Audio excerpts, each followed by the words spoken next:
مثال ماہ چمکتا تھا جس کا داغ سجود، خرید لی ہے فرنگی نے وہ مسلمانی۔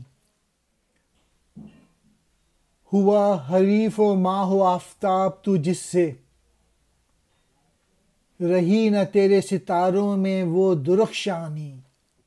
علامہ اقبال کہہ رہے ہیں کہ جس کے ماتھے پہ سجدوں کے نشان چاند کی طرح روشن ہوا کرتے تھے، اب وہ فرنگی کے آگے جھکتے ہیں، کیونکہ فرنگی نے اس کی مسلمانی خرید لی، اور اب مسلمان غلامی کی زندگی بسر کر رہے ہیں اور سب کے سامنے جھک رہے ہیں۔ وجہ یہ ہے کہ انٹیگریٹی ختم ہو گئی، آنیسٹی ختم ہو گئی، ایمانداری ختم ہو گئی۔ جب مسلمان لیڈر جھوٹ بولیں گے، چوری کریں گے، تو پھر وہ غلامی ہوں گے دوسرے لوگوں کے۔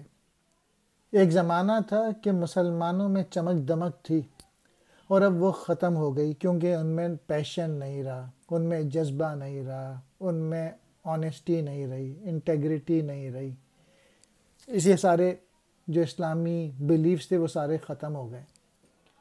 مثال ماہ چاند کی طرح، داغ سجود پیشانی پہ وہ نشان جو سجدوں کے سبب پیدا ہوا کرتے تھے، یعنی مراد اللہ کی بہت عبادت کیا کرتے تھے۔